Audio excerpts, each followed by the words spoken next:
Hello എല്ലാവർക്കും നമ്മുടെ ചാനലിലെ പുതിയൊരു വീഡിയോയിലേക്ക് സ്വാഗതം. നമ്മൾ ഇന്ന് ഉണ്ടാക്കാൻ വേണ്ടി പോകുന്നത് നല്ലൊരു അനാർ മിൽക്ക് ഷേക്ക് ആണ്. ഈ ചാനൽ അപ്ലോഡ് ചെയ്യുന്ന വീഡിയോസ് ഒക്കെ നിങ്ങൾക്ക് ഇഷ്ടമാവുന്നുണ്ടെങ്കിൽ ചാനൽ സബ്സ്ക്രൈബ് ചെയ്യാനും വീഡിയോസ് ലൈക്ക് ചെയ്യാനും കമന്റ് ചെയ്യാനും ഒന്നും മറക്കരുത് കേട്ടോ.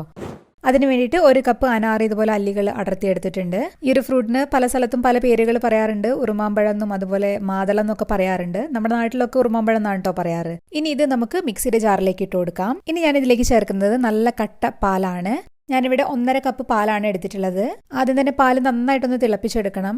എന്നിട്ട് ആ ചൂടൊക്കെ നന്നായിട്ട് ആറിയതിനു ശേഷം ഫ്രീസറിൽ വെച്ച് ഇതുപോലെ കട്ടയാക്കി എടുത്തിട്ടുള്ളതാണ് കേട്ടോ. പിന്നെ പാല് ചേർക്കുന്ന സമയത്ത് തിളപ്പിച്ച പാല് തന്നെ ചേർക്കാൻ ശ്രദ്ധിക്കുക. അല്ലെങ്കിൽ ജ്യൂസോ ഷേക്കോ ഒക്കെ ഉണ്ടാക്കുന്ന സമയത്ത് പാലിന്റെ ടേസ്റ്റ് നന്നായിട്ട് മുന്നിട്ട് നിൽക്കും. ഇനി പാല് ചേർത്ത് കൊടുത്ത് നമുക്ക് മധുരത്തിന് ആവശ്യമായിട്ടുള്ള പഞ്ചസാര ചേർത്ത് കൊടുക്കാം.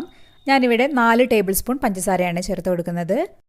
നിങ്ങൾക്ക് ജ്യൂസ് നന്നായിട്ട് കട്ടിയായിട്ട് നല്ല തിക്ക് ഷേക്കാണ് വേണ്ടതെന്നുണ്ടെങ്കിൽ ഈ സമയത്ത് കുറച്ചധികം ഐസ് ക്യൂബും കൂടെ ചേർത്തിട്ട് ബ്ലെൻഡ് ചെയ്തെടുക്കാം. ഞാനിവിടെ അത്ര തിക്കായിട്ടല്ല ഉണ്ടാക്കുന്നത്, കുറച്ച് ലൂസ് ആയിട്ടുള്ള കൺസിസ്റ്റൻസിയാണ് ഉണ്ടാക്കുന്നത്.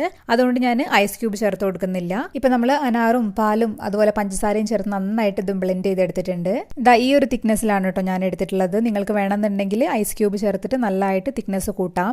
ഇനി നമുക്കിതൊരു ഗ്ലാസ്സിലേക്ക് ഒഴിച്ചു കൊടുക്കാം. നല്ല ടേസ്റ്റി ആയിട്ടുള്ള അനാർ ഷേക്ക് റെഡിയാണ്. ഞാൻ ഇതിന്റെ മേലെ കൂടെ കുറച്ച് വാനില ഐസ്ക്രീമും അതുപോലെ തന്നെ കുറച്ച് അനാറിന്റെ അല്ലികൾ കൂടെ ചേർത്ത് കൊടുക്കുന്നുണ്ട് ഒരു ഭംഗിക്ക് വേണ്ടിയിട്ട്. ഈ ചൂടത്തൊക്കെ കുടിക്കാൻ പറ്റിയ നല്ലൊരു ഡ്രിങ്ക് തന്നെയാണ് കേട്ടോ ഇത്. അപ്പൊ നിങ്ങൾ എല്ലാവരും ഉണ്ടാക്കി നോക്കണം. അഭിപ്രായം കമന്റ് ബോക്സിൽ വന്നിട്ട് പറയണം. നമുക്ക് അടുത്തൊരു ദിവസം വേറൊരു വീഡിയോ ആയിട്ട് വീണ്ടും കാണാം. അതുവരെ ബൈ.